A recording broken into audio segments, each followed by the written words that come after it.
MC. MC. MC. Bakit? Naiiyak si MC? Oh, MC ikaw. Tinago mo ba yan? Oh, kasi si MC tomboy to eh. Hindi! Bakit parang nalito ako doon? Nalito tuloy ako. Ayaw tawang-tawang tuloy. Talaga ba? MC ikaw, gusto ko lang malaman, ano yung, paano ka nalaman ng parents mo? Paano ka nag-out? Nahuli lang nila ako sa school. Paano nahuli?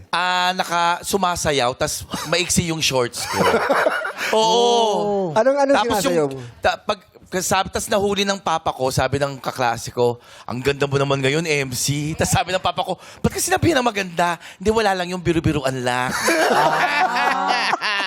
Pero mga ilang taon ka nung nagsabi ka sa papa mo? Ay, hindi ako nagsabi, bigla na lang niyang nalaman. Nalaman Parang niya. tinanggap na lang nila.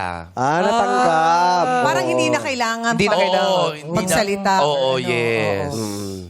Pero, sa labas ako pinatulog. Talaga, may pa- Joke lang. Joke lang. Hindi, tinanggap lang nila. Tinanggap Oo. lang. Walang explanation. Open arms. Yes. oo. oo. Unconditional love. Pero parang si Lassie yung natulog sa labas. Actually, sa basahan po, sa pinto. Aso.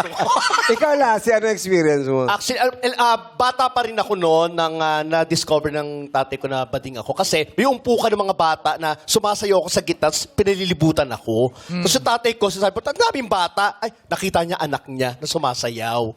Tapos pinauwi lang ako. Tapos wala lang, tahimik lang sa bahay. Parang wala naman sinabi na, hoy, bakla ka, walang ganun. Wala. Tanggap Natanggap na rin. agad. Tanggap yung pagkabakla, yung itsura niya. Oo, yun lang. Ay, grabe kayo. Grabe naman. Ikaw mo naman patulugin sa basahan. Oo, nakakahiya. Okay Pero yung nanay ni MC, hirap na hirap sa pagpapaanak sa kanya. Bakit? Bakit? Ang laki niya. Grabe.